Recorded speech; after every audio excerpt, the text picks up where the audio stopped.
प्यारे दर्शकों नमस्कार, आपका बहुत बहुत स्वागत है। आज हम जानकारी लेंगे कान के स्ट्रक्चर के बारे में। कान हमारी 5 प्रमुख सेंसरी ऑर्गन में से एक बहुत ख़ास सेंसरी ऑर्गन है। इसके मुख्यतः 2 काम होते हैं। एक होता है हियरिंग, सुनना, और दूसरा होता है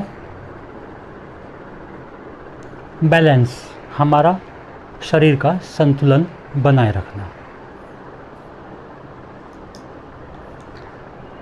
बाहर से जब हम देखते हैं तो एक इस तरह की रचना हमको दिखाई देती है।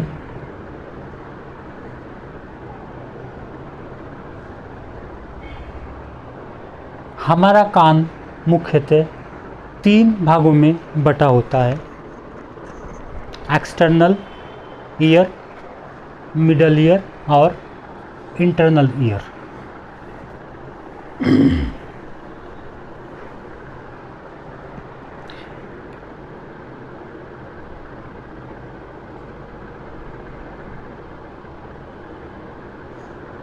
ये जो हम देखते हैं बाहर, इसको बोलते हैं पिन्ना,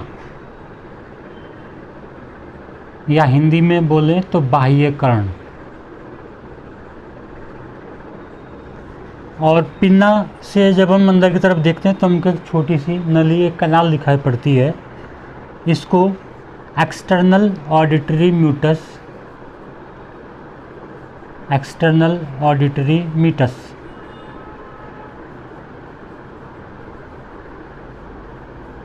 कहा जाता है।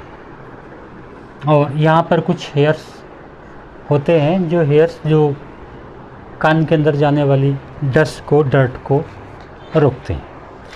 इसके बाद इससे थोड़ा सा अंदर एक पर्दा होता है जिसको बोलते हैं टिम्पैनिक मेम्ब्रेन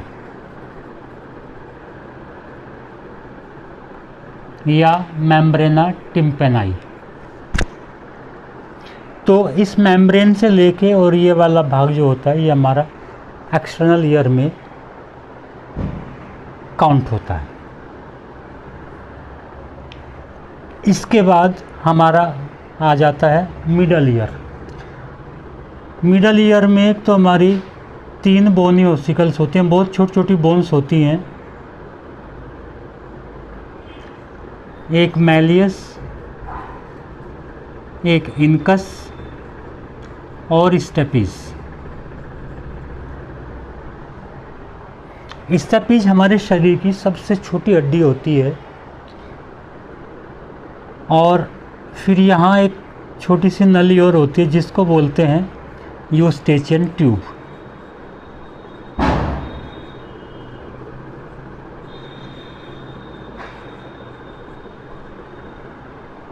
अब हमारा ये एक्सटर्नल ईयर पिन्ना क्या करता है कि जो आवाज़ आती है, साउंड वेव आती है, उसको रोकता है और एक्सटर्नल ऑडिटरी मीटर्स की तरफ ये जाने में हेल्प करता है। साउंड वेव जाकर इस पर्दे से टकराती हैं, पर्दे में वाइब्रेशन होती है। वह वाइब्रेशन, ये छोटी छोटी हड्डियाँ जो हमारी, इनको ऑसिकल्स बोलते हैं, बोनी ऑसिकल्स, OSSICLES। ये ऑसिकल्स उसको कैच करती हैं और उसको आगे भेज देती हैं। और यूस्टेचियन ट्यूब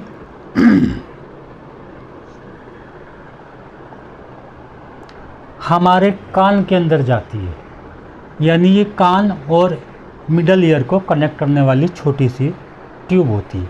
इसका क्या काम होता है कि यह हमारे इस एरिया के अंदर एयर के प्रेशर को मेंटेन करता है।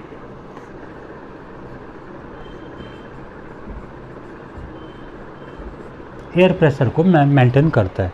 एयर प्रेशर कम या ज़्यादा हो जाता है तो इससे हमारी जो वॉइस होती है, जो हमारी आवाज़ होती है,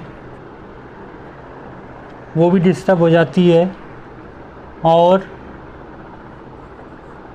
बैलेंसिंग में भी प्रॉब्लम आती है।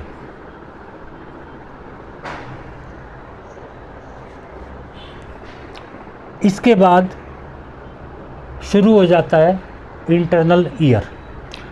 इंटरनल ईयर का एक मेन पार्ट होता है जिसको बोलते हैं सेमी सर्कुलर कैनाल। ये 3 इस तरह की स्ट्रक्चर्स होती हैं सेमी सर्कुलर कैनाल। ये छोटी छोटी कैनाल्स होती हैं और इनके अंदर एक फ्लूइड भरा होता है जिसको एंडोलिम्फ बोलते हैं। और ये सेमी सर्कुलर कैनाल मदद करती है हमारे बैलेंसिंग में। इसके बाद यहाँ 2 पार्ट होते हैं।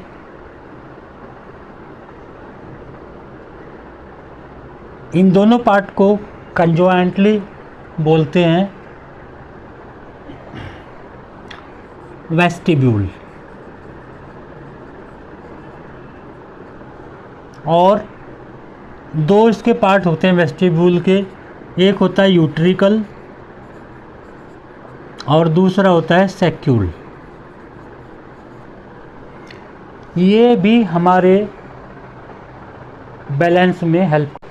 जब हम मूवमेंट कर रहे होते हैं, चल फिर रहे होते हैं, तो उस समय बैलेंस बनाती है ये सेमी सर्कुलर कैनाल। और जब हम स्टेशनरी पोजीशन में होते हैं, यानी हम बैठे हैं, बैठ कर लेट रहे हैं, लेट कर बैठ रहे हैं, तो उस समय के बैलेंस बनाने का काम करते हैं यूट्रिकल और सैक्यूल्स। इसके बाद इससे आगे एक शंख की तरह की स्ट्रक्चर दिखाई पड़ती है।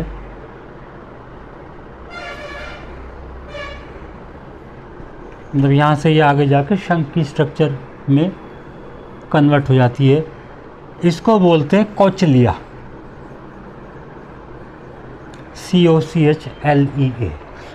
कोचलिया के अंदर बहुत छोटी छोटी न्यूरॉन्स होते हैं, सेल्स होती हैं।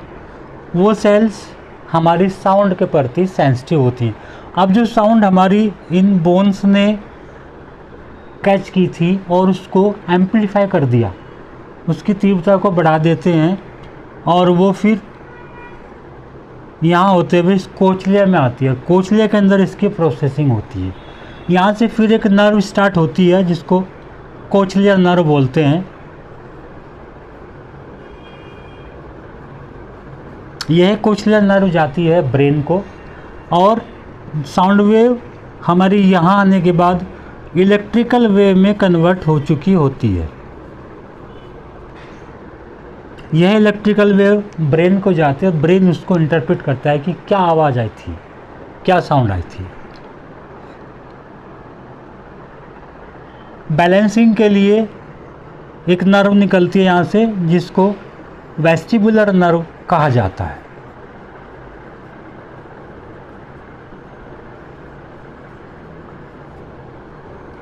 तो इस नर्व के माध्यम से सैक्यूल और यूट्रिकल और सेमी सर्कुलर कैनाल के माध्यम से बैलेंसिंग होती है। अब कभी कभी कान में कोई प्रॉब्लम हो जाती है या ओल्ड एज में जाने के बाद भी कान में ऑसिफिकेशन हो जाते हैं तो चक्कर आने लगते हैं, वो लगता है कि सब कुछ घूम रहा है। तो उसका कारण ये भी होता है, तो हमें इसको भी ध्यान में रखना होता है, इसके अकॉर्डिंग भी ट्रीटमेंट करना होता है। यूस्टेचियन ट्यूब में अगर कोई प्रॉब्लम हो जाती है, कोई इन्फ्लेमेशन हो जाता है, तो हियरिंग लॉस भी होती है, सुनने में परेशानी हो जाती है और कान का इन्फेक्शन नाक से होते हुए गले तक चला जाता है और गले का और कान का इन्फेक्शन होते हुए कान में चला जाता है। तो इसको भी ध्यान में रखना होता है कि बार बार अगर इन्फेक्शन उसको गले में, कान में हो रहा है तो कान का परमानेंट इन्फेक्शन भी इसके लिए एक कारण हो सकता है। एक और चीज़ यहाँ पर होती है टिनाइटस, यानी कानों में कुछ एक्स्ट्रा आवाज़ें आना, सूं की आवाज़, घेंगे की आवाज़। तो उनका कारण भी या तो इस यूस्टेचियन ट्यूब में प्रॉब्लम हो सकती है और या हमारे इस सिस्टम के अंदर भी प्रॉब्लम हो सकती है, सेमी सर्कुलर कैनाल के अंदर। तो मित्रों, ये था छोटा सा इंट्रोडक्शन कान के बारे में। आशा करता हूँ आप लोगों के लिए लाभदायक लगेगा। आज के लिए इतना ही, फिर मिलेंगे अगली वीडियो में। तब तक के लिए बाय।